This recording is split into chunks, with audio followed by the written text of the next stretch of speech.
Why is shooting hard for some players but easy for others? I'm going to go over the main reasons. Whether your issue is accuracy, range, inconsistency, or getting your shot off in games, I'm going to have solutions for all those. And what you'll find is my advice for a lot of them is to come back closer to the rim, especially at the beginning of your workouts. And I'm going to give you slight variations on what you should do for each of these issues. But the reason it's great to come close to the rim is because it allows you to get a lot of repetitions a lot more quickly, plus slow things down and focus a little more on those issues.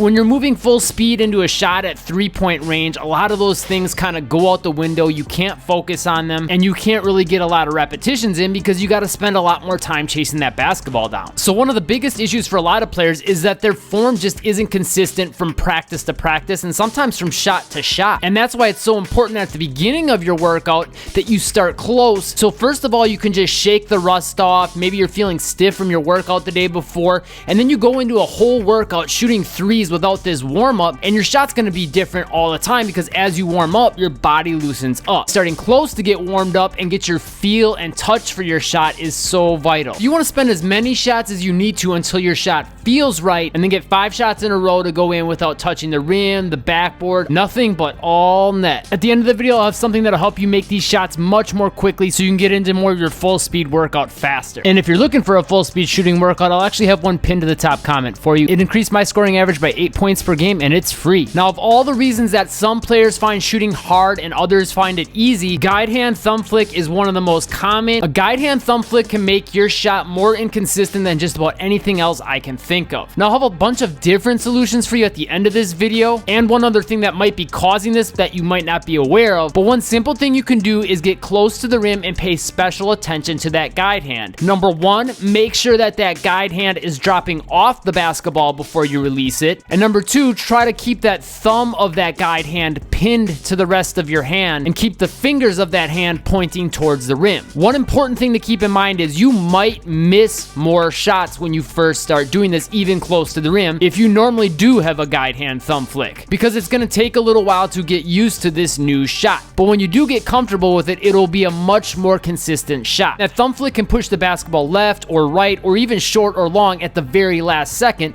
because you have to rely on both hands getting that released exactly right. When you release with just one hand, there's less variables involved, so you can have a much more consistent shot. Then later in the workout, when you start moving away and taking more game speed shots, it'll be more of a habit. The next big reason ties both into power and into your consistency. It's your release timing and then also the way you load your hips up. One common misconception that a lot of players have, and it's because some coaches teach this, is that you have to jump really high on your shot to get it off over defenders, and that's just not the case. If you can time your releasing more like on your free throws, so as you're on your tiptoes, you're starting to release the basketball, you don't need to jump that high because you're transferring all that upward motion from your legs right into the basketball, meaning you'll get a lot of effortless power on that shot. But on top of that, the release will be quicker and the shot will be higher arcing, so even though you're not jumping as high, your chances of getting your shot blocked are probably less than if you did jump high. And when you get more of that effortless power, you don't have to feel like you're really heaving the basketball to the rim, so you can focus more on a consistent release and accuracy. One other thing that's a big part of your power is the way you load your hips up. So one thing you can do close to the rim for this is bring the basketball and put it into your hip on your shooting hand side, push your hips back and bring your chest slightly down towards the ground, and then from there swing everything upright in one smooth motion right into that shot. One other overlooked key is getting that wrist bent back before you're going to snap it into the release. The further you can get that wrist bent back more consistently, the more effortless power you will get on your shot. The next big reason you might be missing shots is maybe you're overthinking, and there's a lot of things you could be overthinking about. Number one, you might be thinking about the consequences of missing a shot and what your coach will say, what the crowd will do. Maybe you're even focusing too much on what the crowd will do if you do make the shot. Or maybe you're trying to get a shot off of a dribble move that you're not all that comfortable with, and now because of that, you have to put more focus and thought into gathering the basketball or your footwork. Or you could be thinking about all the things I've been talking about in this video, like loading your hips and bringing your chest down and not getting a thumb flick and bending the wrist back. Look, if you're focusing on those things, guess what you're gonna get? Shots that get maybe those factors in place, but you're not really getting your focus on what it should be on. And I'll tell you what your focus should be on in a second, but this whole overthinking problem can be eliminated simply by getting more of those repetitions in close to the rim early in your workout,